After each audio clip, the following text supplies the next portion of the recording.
Bom, hoje é um dia muito feliz, nós estamos aqui com o nosso amigo Zuzinha, Mário Covas Neto, um vereador que, assim, para a gente foi fundamental para que as cooperativas pudessem trabalhar no município de São Paulo. Mas nós vamos falar isso daqui a pouco. Mário Covas é advogado, está no seu primeiro mandato de vereador. Eu queria que você falasse um pouquinho de como é que está o seu trabalho na Câmara, quais foram os seus principais projetos que você conseguiu aprovar e aqueles que você não conseguiu aprovar por causa da burocracia, mas a ideia é boa. Bem-vindo. Muito obrigado pelo convite, obrigado pela oportunidade da gente falar. É sempre bom você ter uma forma de você se comunicar e prestar um pouco de contas do teu mandato, né? Então, obrigado por vocês estarem me dando essa oportunidade. De fato, eu estou no primeiro mandato, espero ter um segundo mandato, sou candidato à reeleição, mas, enfim. Mas o político, o mandato, ele tem a cada tempo, ele passa por um vestibular, uma prestação de contas, e, enfim, e as pessoas têm como avaliar se aquilo que ele exerceu compensou o voto que ela deu, o voto de confiança, ou não. Se compensou, normalmente ela continua apoiando. Se não compensou, ele não consegue se reeleger e vai para casa. O trabalho da atividade parlamentar, ela não se resume a projetos apresentados. Muitas vezes a gente se quer fazer uma aferição do mandato em função da quantidade de projetos ou de presença na hora de votação, enfim. E a atividade é muito maior do que isso. Você pode, eventualmente, numericamente, você ter mais projetos que todo mundo, mas, eventualmente, você apresenta projetos que são ou inexequíveis, ou projetos que não têm muita importância para a cidade, ou até mesmo projetos que já existem. Acontece. Às vezes, lá na comissão do qual eu faço parte, da administração pública, a gente vai apreciar projetos que estão tramitando pela casa, de autoria de outros vereadores, ou mesmo do executivo, e quando você começa a pesquisar, você vê que aquilo que está se propondo já existe. Então, mas estatisticamente é como se ele estivesse propondo alguma coisa nova. A atividade da gente também, apesar de você ter o plenário lá na terça, quarta e quinta, ela não se resume só a esses 3 dias. Pelo contrário, você tem as segundas, a sexta e o final de semana, também para você ir nos bairros, enfim, e de você ter o contato direto com a população. A gente muitas vezes é acionado para dar resposta a reivindicações muito pontuais. As pessoas têm dificuldade, eventualmente, para chegar no representante público, e o vereador é um caminho para chegar lá. É um interlocutor, seja para o prefeito, seja para a subprefeitura, seja até para as coisas que não são nem da cidade. Até para uma vaga de creche, uma vaga de hospital, que ele vai lá, ele não tem onde bater, ele bate na sua porta. Exatamente. Não só na minha, como de deputados, etc., mas a Câmara Municipal, eu acho que ela está mais próximo da população, assim como a prefeitura, do que o deputado estadual, que o governo do estado. Eu acho que o acesso é mais fácil, eu acho que as pessoas vinculam mais. As pessoas vinculam mais. Então, quando eu vou avaliar, tento avaliar, seja o meu mandato, ou mesmo dos meus colegas lá, eu procuro fazer uma coisa mais abrangente. Até porque eu tive, na grande parte dos projetos que foram aprovados, grande parte, se não todos, né? Eu não posso dizer todos, porque alguns eu sou coautor e foram sancionados pelo prefeito. Do resto, todos ele vetou. E acho que grande parte porque eu não faço parte da base de sustentação do seu governo. Então, aconteceu o cúmulo dele vetar um projeto recentemente, e no mesmo dia, no mesmo diário oficial onde ele vetou, tem um projeto absolutamente igual. Igual não, tem uma pequena alteração, mas praticamente o mesmo projeto, só para dizer que a autoria é dele. Do executivo. No mesmo dia, no mesmo diário oficial. Ridículo. O negócio do passe do desempregado, que é a oportunidade do desempregado andar de ônibus na cidade e tal. E ele vetou o meu e fez um outro igual. Então, se você considerar estatisticamente, eu não tive um projeto aprovado. Mas, por outro lado, do ponto de vista da atuação, daquilo que você pretendia... A sua ideia foi utilizada. Exato. Então, para mim, o que interessa é qual é o resultado final. Quer dizer, para a população desempregada, ela hoje tem um acesso que não tinha antes. Que bom que seja assim. Pena que a mesquinhez, a pequenez política faça com que a pessoa tome esse tipo de atitude. Sabe que isso é uma pena, Zuzinha, porque assim, o que você está falando é um fato, independente de partido, não vamos citar A, nem B, nem D, tanto faz. Quando você tem um político lá, sai aquele cara prefeito, entra um novo, ele tira todo mundo, começa tudo do zero, e às vezes tem ideias boas que ficam para trás. Olha, você sabe de uma coisa? Eu lembro quando meu pai foi prefeito, há 30 anos atrás, e me chamou muita atenção, ele fez uma viagem internacional quando ele foi prefeito. Ele foi para o Japão, num encontro das 10 maiores cidades do mundo, uma coisa assim, não me lembro mais. Era das maiores cidades do mundo, São Paulo estava incluído entre elas. E ele foi lá na qualidade de prefeito daqui. E me chamou muita atenção o fato do seguinte: o prefeito de Nova York, que seria um dos convidados, ele não pôde ir.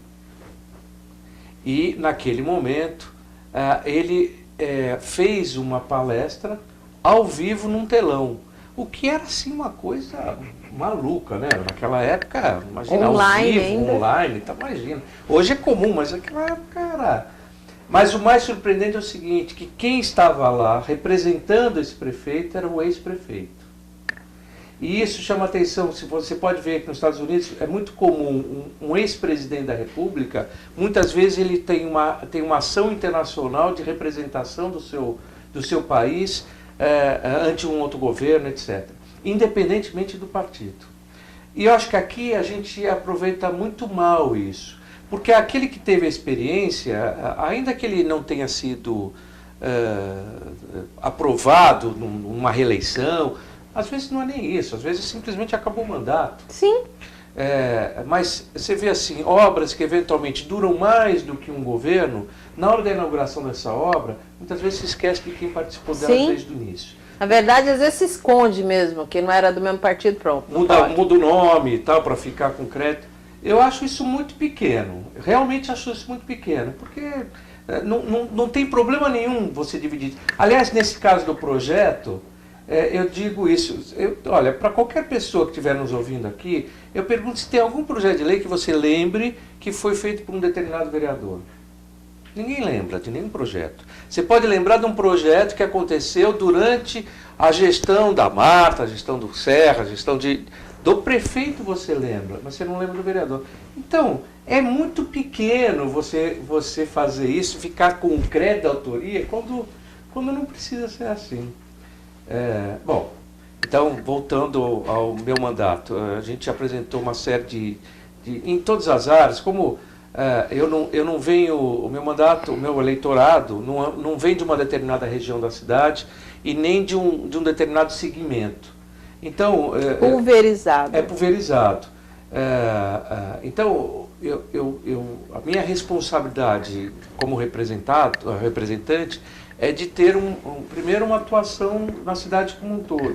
E depois não ter um tema específico. Então, a gente tem desde a coisa do desempregado, assim como um projeto de adoção de animais, assim como tinha um em relação a multas ou não pagamento de multa de trânsito. Enfim, você tem várias ações, fora outros projetos que a gente acaba sendo coautor para poder engrossar o leque de apoiamentos para aquele interesse específico, né? Existem muitos assim. Então, eu não sei, eu estou muito curioso para ver como é que vai ser o ano que vem, porque desejo muito que esteja correspondendo a quem confiou. Aliás, eu tenho muito mais essa preocupação, né? Eu me preocupo muito mais em dar resposta a quem me colocou lá do que propriamente pensando no futuro. Eu costumo dizer muito isso. Meu pai, quando foi estudante, ainda na época estudante e já fazendo atividade política estudantil, ele tinha 3 sonhos políticos na vida dele naquela época. Um era ser presidente do Santos Futebol Clube, que era o time da paixão dele. Segundo era ser prefeito de Santos. e o terceiro era ser presidente da República. Pois muito bem, meu pai foi deputado federal, foi senador, foi governador, foi prefeito de São Paulo, foi constituinte, mas ele não foi presidente do Santos, ele não foi prefeito de Santos, nem foi presidente da República. Então, aquilo que você deseja do ponto de vista político, nem sempre o que você almeja você consegue conquistar. Por outro lado, eu vi ele ser candidato a governador em 1990 sem querer ser. Então, eu acho que tem situações que quando você está na política, você é levado. Então, eu não me preocupo muito para frente, me preocupo muito mais é que eu consigo de alguma forma corresponder quem me colocou lá. É um pouco isso. Falei muito, né? Não, é que você fala e eu fico pensando. Na sua opinião, eu sou cidadã e assim, eu enxergo um monte de coisa. Qual é assim um ponto nevrálgico de São Paulo, assim, você olha e você fala, meu Deus, isso aqui. Qual é assim, eu acho que assim, aquele pior ponto que você acha hoje? Aquela coisa que está mais ruim, que está mais gritante. Para mim é mobilidade urbana. Porque ela decorre um monte de problemas a partir daí. Quer dizer, o quanto tempo a pessoa leva para ir para o seu trabalho e voltar do seu trabalho, quanto tempo ela tem que ficar nesse deslocamento, ela perde a condição de ter convívio com a sua família, de ter lazer, de ter oportunidade de aproveitar melhor a vida. Meu cunhado é santista, mora em Santos, lá, enfim, minha irmã mora lá. Ele trabalha no Porto e lá no Porto ele entra muito cedo e tem um intervalo grande de almoço e sai mais cedo. Pois muito bem, ele sai do trabalho dele, vai para casa, almoça, dorme assim, de entrar na cama, deitar na cama, apagar a luz, dorme lá meia hora, volta para o trabalho, fica lá a parte da tarde, volta para casa e quando tem horário de verão ainda dá tempo de pegar uma praia. Aqui em São Paulo, como é que a gente vai fazer? Se ele sai 5 horas, o horário de verão vai até mais tarde, dá tempo, porque mora a 3 quarteirões da praia. Aqui em São Paulo, a praia da gente, esse tempo da dormidinha na hora do almoço ou da praia no final da tarde, é dentro de um ônibus ou de um transporte coletivo, do seu carro mesmo. Sabe que você está falando uma coisa, acho que a gente pensa muito igual. Algum tempo atrás eu fiz um e-mail que falava assim... claro que eu não estou tão elitizada que nem o Zuzinha aqui, tal, com conhecimento, falar da mobilidade. Não, mas eu falei assim, a falta que faz um pai em casa. Você pega um porteiro que ganha aí 800, 900 reais por mês, ou a moça que faz a limpeza, ela mora lá no extremo de Parelheiros. Ela ela levanta às 4h30, sai às 5 horas para conseguir chegar aqui no serviço com tranquilidade às 8 horas. Ela sai às 5, 6, 7, 8, 9 horas. Aí chega em casa, vai limpar a casa, vai fazer a marmita do dia seguinte. Ela não tem convívio com o filho. Infelizmente, quem cria o filho é a rua. Então, quando você fala assim, a mobilidade urbana afeta, ela aumenta a criminalidade. Porque essas 3 horas de manhã, mais as 3 horas, e o que é pior, Zuzinha, sabe o que acontece?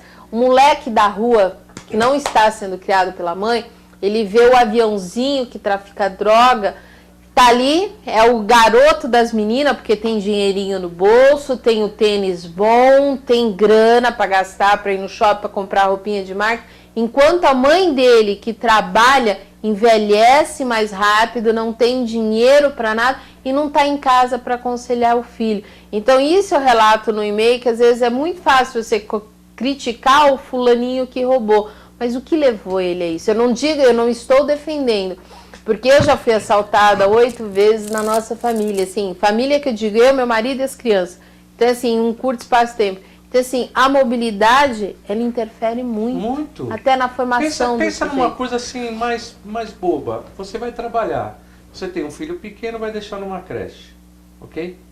A mobilidade te faz, veja, se você deixar numa creche próximo da sua casa e longe do seu trabalho, às vezes para você pegar a criança, você vai demorar a ponto da creche fechar antes de você chegar. O que é comum nas meninas que trabalham na casa da gente, o desespero que ela tem que pagar uma segunda pessoa para ficar com a criança, porque ela não tem enquanto ela não chega. Então, ou seja, a mobilidade ela interfere mais profundamente na vida das pessoas, muito mais do que você está no condicionamento. O condicionamento vamos dizer, a razão de todos os problemas, tá certo? Mas as consequências são muito graves.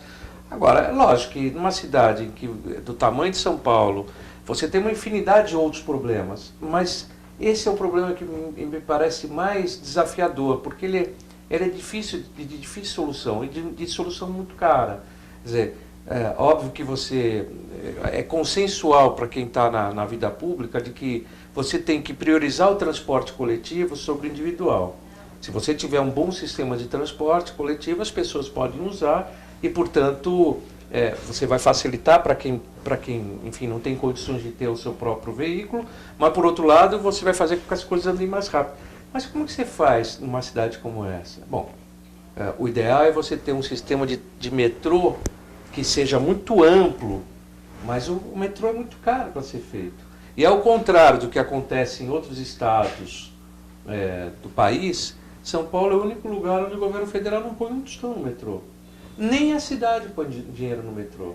Ou seja, aquilo que é uma solução para ela própria, ela depende do governo estadual liberar recursos para isso. Se o governo estadual colocar como prioridade uma outra questão, o metrô vai ficar... E nosso estado ele tem diversas prioridades. Claro. E o nosso metrô realmente precisava ser total, acho que multiplicado por 10, talvez, porque você vai 6 horas da tarde no metrô Céu, não sei se você já foi, mas você fica assustado, parece que está tendo assim, alguma catástrofe de tanta gente correndo desesperada. Então, mas porque o ideal é que você tenha o metrô como se fosse uma teia de aranha, ou seja, você tem linhas circulares e linhas transversais. De tal forma que se você quiser ir de um ponto para o outro, você pode escolher numa linha mais curta, mas eventualmente mais cheia, ou num caminho mais longo, mas com mais conforto. Esse é o ideal. Você pegar as cidades grandes do mundo, o metrô é assim, é enorme a quantidade de estações e de linhas, etc. Aqui, infelizmente, nós temos muito poucas linhas, então os caminhos são mais ou menos os mesmos. Então todo mundo vai para o mesmo lado. E mais, na medida em que o transporte é um transporte eficiente, e o metrô mais eficiente que o ônibus, com certeza, é mais rápido, é mais silencioso, é mais confortável do que o ônibus, as pessoas vão mudando, né? A referência é morar perto de um metrô, sempre. É o ideal, né? É o ideal. Agora, normalmente, quando você... uma contradição. Porque você encontra assim, grandes conjuntos de habitação, bonitos, etc., caros, próximo do metrô. Quer dizer, na verdade, quem deveria usar o transporte coletivo não era exatamente o morador daquele tipo de habitação, né? No plano diretor que nós aprovamos, tem a ideia de que você incentivar para que as construções menores, mais econômicas, mais simples, sejam próximos desses eixos exatamente do transporte coletivo para você incentivar, enfim, e você racionalizar esse uso. É verdade. Esse é um assunto que deixa assim, você começa a olhar, você começa a pensar, você vai dimensionando a coisa, você fala, meu Deus, tem tanto a ser resolvido, tem tanto a ser feito. Mas para quem já viveu muitos anos, e eu já vivi bastantes anos, né? Quer dizer, eu lembro do meu pai ser prefeito há 30 anos atrás, eu também posso dizer que muitas coisas já melhoraram, né? Claro. Mas que a população cresce avassaladoramente, então assim, é difícil, né? Eu vou dar um dado. Você tem agora uma confusão grande por conta da reformulação, daquilo que eles falam de reformulação, não, de modificação da coisa da educação. Isso tem a ver com um fato. Você hoje tem 2 milhões a menos de alunos do que você tinha em 95. Quando meu pai entrou aqui no governo do estado em 1995, você tinha 6 milhões de alunos na rede pública. Ou a necessidade de você ter 6 milhões de vagas. Hoje são 4 milhões. Então, ou seja, você tem menos alunos, você tem mais vagas ociosas. Bom, qual é o melhor jeito de você aproveitar essas vagas ociosas? É transformando aquilo que não está sendo usado para ser usado em outra coisa. Esse basicamente é o sentido da reforma. Mas isso leva a uma outra coisa também. Todas as políticas públicas, de modo geral, né? Eu não estou citando aqui o município, isso vale para o Brasil inteiro. Se olha muito para a criança, para o jovem e tal, como é que você ampara a criança desde que nasce para frente. Só que nós estamos ficando com a população cada vez mais velha. Sim. E quando você está ficando mais velha, as crianças, quer dizer, hoje você um casal, você tem menos do que 2 filhos por casal, ou seja, você não repõe sequer o casal, né? Você está diminuindo a população mais nova, está aí essa coisa de 2 milhões de alunos a menos, você está diminuindo e você está fazendo a medicina, por outro lado, pelos avanços todos, está fazendo com que a população viva mais tempo. Só que viver mais tempo, você está mais sujeito às doenças próprias da velhice. Degenerativas, né? Isso. E aí é que entra o outro problema. Quer dizer, na hora que você, você aumenta significativamente as doenças decorrentes da velhice e, portanto, o sistema todo de saúde vai ser sacrificado a partir daí. E o poder público ainda não se deu conta da gravidade desse assunto e do crescimento. Você tem uma ideia? A ideia é que a projeção é de que em 2050 nós sejamos o 6º país do mundo com o maior número de idosos acima de 60 anos. É muito rápido isso. Na França, demorou 100 anos para você dobrar a população idosa. Aqui foram 20 anos. Então, é muito rápido que as coisas acontecem. E se a gente não tomar providência para isso, não, e amparar essas você vai pessoas aparecer também. esse problema. Lá adiante, você fala, pô, mas por que não se pensou lá atrás? Porque lá atrás você estava pensando em outros problemas que eram mais urgentes. É assim, é uma evolução. A gente está constantemente procurando melhorar a vida das pessoas. Eu acho que é esse o grande desafio do agente público, da pessoa que está envolvida com política, com administração, enfim. Como é que você faz para minimizar o sofrimento e mais, para dar mais qualidade de vida para as pessoas, né? É isso. Mas a gente tem que trabalhar. Bom, vamos falar aqui do que é bom para o cooperativismo. Eu quero dizer para vocês, assim, a visão que a gente tem do Zuzinha. Ele tem um gabinete portas abertas, porque eu fui bater lá. A gente teve um grave problema, que foi uma lei que foi sancionada pelo prefeito, que obrigava as cooperativas a estarem registradas a uma ONG e pagando. E aí, para vocês terem ideia, o que aconteceu? As pessoas, os agricultores familiares produziram bananas, porque eles já tinham certinho data para comprar. Quando chegou na hora de entregar a documentação e a banana, que já haviam feito e estava tudo bonitinho, eles foram rejeitados, porque eles não quiseram se registrar essa ONG, que representa as cooperativas de cabresto desde 1971 da ditadura. E banana é perecível, então ela estraga, e o pessoal entrou em desespero. E nós batemos no gabinete do Zuzinha, o pessoal do feijão também plantou feijão na hora de entregar para a merenda do município e não podia, porque eles não queriam se registrar nessa ONG. E as pessoas começaram a entrar em desespero, e era a época da compra da merenda escolar, e a gente levou. E na época a resposta que a gente tem que o executivo, por um erro, acabou passando desapercebido, sancionou essa lei que eu estou falando para vocês, dia 23 de dezembro, uma data assim que ninguém costuma olhar no diário oficial para saber o que está se aprovando, mas passou. Só que chegou em janeiro, as cooperativas não puderam produzir. E assim, por que eu estou dizendo isso? Quando vocês precisarem, batam no gabinete do Zuzinha, pedir para os meninos botar aqui, ó, creche, rua, tudo, bate lá que você vai ser atendido, como nós somos. E criamos um relacionamento. Então, aí o que a gente colocou para o Zuzinha, a situação das cooperativas, ele ouviu, ajudou a fazer o projeto de lei 198, que acabou com o registro obrigatório das cooperativas. Zuzinha, por ser advogado, conhece bem a matéria e queria falar um pouco contigo sobre isso. Queria que você contasse Eu acho que foi gratificante aprovar essa lei, né? Primeiro que ela tá me levantando a bola aqui, mas na Ai, verdade o trabalho que ela desenvolveu e toda a associação, enfim, os cooperados, os cooperados, né? Enfim, sob a sua liderança, lá na Câmara, falando com os vereadores de modo geral, procurando todo mundo, independentemente de partido e tal. Então, num trabalho de convencimento do absurdo que é você ser cooperado e você ser obrigado a pagar uma taxa, muitas vezes a taxa que inviabiliza a tua própria continuidade do negócio. Isso, o teu próprio negócio. Então, o mérito é totalmente seu. É nosso. Eu fico muito satisfeito quando o resultado aparece, né?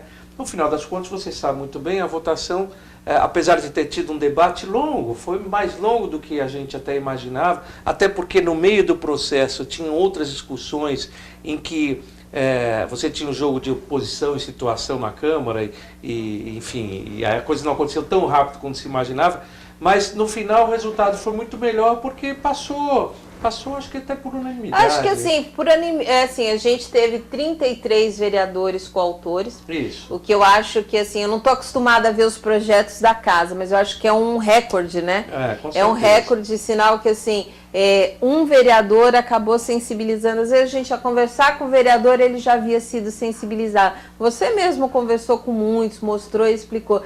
Eu acho que, assim, não é só pelo valor, Zuzinha, mas é claro que o valor ajuda, gente. A gente tem uma cooperativa aqui, que eu mostrei para o Zuzinha, R$94 mil de anuidade. 0,2, gente, 94 mil é muito dinheiro. Mas não é só isso, não. Acho que, assim, o que mais deixa a gente triste não é só o valor, é a obrigação. Eu acho que tanta gente morreu, tanta gente sofreu, tanta gente lutou pela democracia. E você tem uma lei de Médici que eles invocam e dizem que o artigo 5º não vale. Eu acho que a obrigatoriedade, esse entulho, eu acho que é o que mais machuca. E hoje eles dizem o que, essa ONG? Mesmo com a aprovação no município, como a gente está batalhando no Estado, que as cooperativas que não estão registradas aí, eles são coopergados. Como é que você fala para um coitado que a cooperativa inteira fatura R$14 mil por mês para dividir entre 31 famílias? O cara separa material reciclado, nome bonito, mas o coitado separa lixo. Como é que você diz que uma pessoa dessa é coopergado? Então, mas é que tá. Cooperativa, o sentido da cooperativa já é uma união de esforços de vários para um determinado objetivo.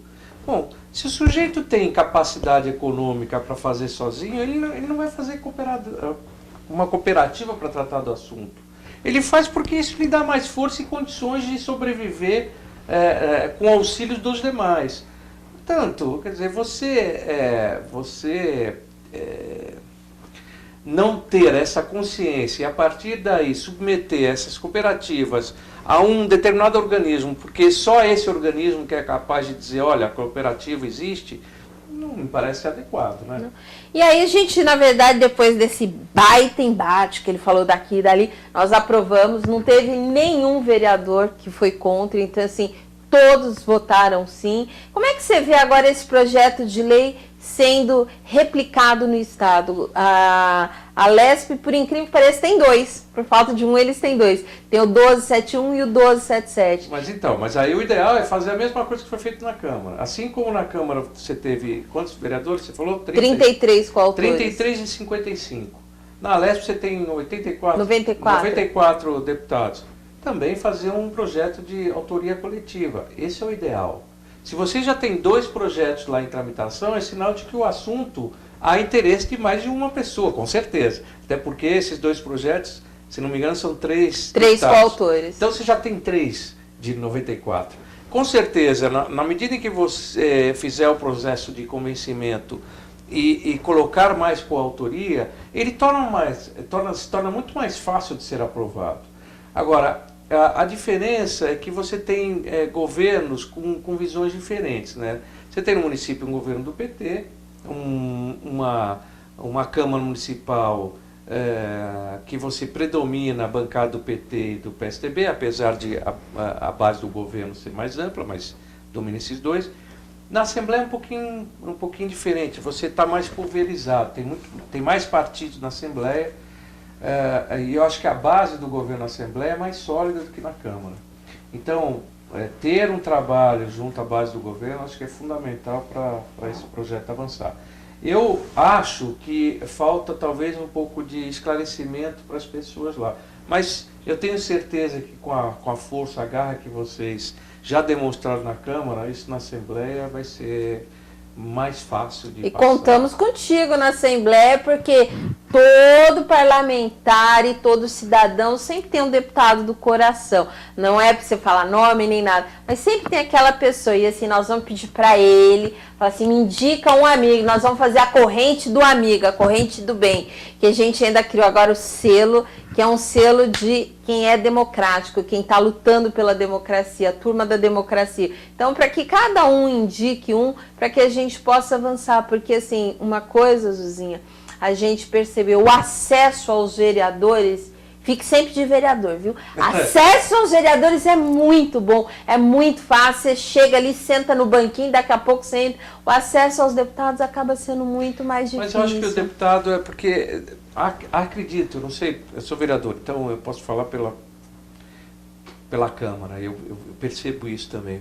Mas eu acho que a questão da Assembleia é que você tem muitos deputados do interior. O estado, né? Então você tem o deputado de Araraquara. Isso. Então aí segunda e sexta ele acaba tendo que percorrer o interior. Isso. É a mesma coisa a pessoa que é deputado estadual vai para deputado federal. Eu acho que ele acaba perdendo às vezes um pouco o relacionamento da base. Porque você como vereador, é o que você falou, terça, quarta e quinta você está na Câmara a tarde inteira trabalhando, mas é comissão. Segunda e sexta também. Mas tá, porque é perto, Exato. você acaba marcando a Exato. reunião. Para eles é diferente, porque muitas vezes ele é acionado para dar uma resposta na sua base eleitoral. Ele é muito difícil, é engraçado, porque o sujeito que, como eu sou vereador, estou na cidade de São Paulo, minha cobrança, ninguém vai cobrar o fato de eu estar na Câmara, né? Mas muitas vezes o sujeito não está lá na sua cidade do interior, está aqui em São Paulo, mas a visão das pessoas do eleitorado, né, de lá é de que ele abandonou a cidade dele. Mas e se ele está lá, ele vai dizer, mas por que você não está em São Paulo na cidade? Você pega as cidades que é inteiro. Presidente Prudente, as cidades mais longe, Pontal e tudo mais, acaba sendo difícil. Mas a gente pode ajudar, sim, com certeza, esse tempo todo de vida aí. Nosso santo das causas perdidas vai ajudar de novo. Já ajudou no município, vai ajudar no estado. Não, e assim, eu acho que eu nunca te agradeci publicamente. Quero te dizer obrigada. Obrigada por emprestar o gabinete. Eu ainda brincava com as meninas lá, me casa, su casa, fazia uma extensão lá da nossa casa. Eu acho que assim, isso nos deu força. E às vezes a gente tomava uns não, porque você explica, a pessoa não entende, ou às vezes tanto faz o que vai votar, e às vezes você ia lá, você tinha um portinho seguro. Então assim, eu quero te dizer muito obrigada. Você não tinha obrigação de me ajudar, não tinha obrigação de ajudar as cooperativas, a gente levou, você quis entender, quis conhecer, e a gente tem que ter gratidão pelas pessoas que nos ajudaram. Eu tenho muito a te agradecer, eu acho que é importante que os cooperados saibam quem é o Zuzinha, o que ele fez pelas cooperativas. Você pega, tem uma cooperativa aqui que tem 1.400 famílias que são produtores da agricultura familiar, hoje eles podem entregar no município. Hoje, já 1/3 ou mais da merenda escolar é feito graças à luta e à iniciativa que você apoiou. Então, isso tem que ser dito. Essa é uma outra briga interessante que a gente participou. Ainda que não tenha sido autor desse projeto da merenda escolar, de produtos orgânicos, etc., mas que a iniciativa foi mais eu não sei se foi do Natalino ou do Yang, um dos dois, mas como eu faço parte de uma comissão de sustentabilidade, a gente, pela comissão, pôde atuar nisso também. Legal, bacana. Bom, queria que você deixasse suas considerações finais. As minhas muito obrigada. Bom, eu agradeço muito, fico muito feliz com isso, mas eu acho que o mérito não é meu, já disse, o mérito é seu, é de toda uma equipe que atuou nisso. Eu não fiz nada mais do que minha obrigação de receber, etc. Aliás, eu quero me colocar à disposição de todos que estão nos ouvindo. Enfim, estou lá mesmo, tenho uma equipe voltada para dar resposta à população. Evidentemente que a gente não pode tudo, muitas coisas que a gente solicita acabam não tendo eco, mas muitas coisas têm. E a gente fica muito feliz quando as coisas dão certo, como deu certo no seu projeto. Então, ou no projeto de todos. Então, muito obrigado pela oportunidade. Enfim, eu me coloco inteiramente à disposição de todos. Muito obrigada, pessoal.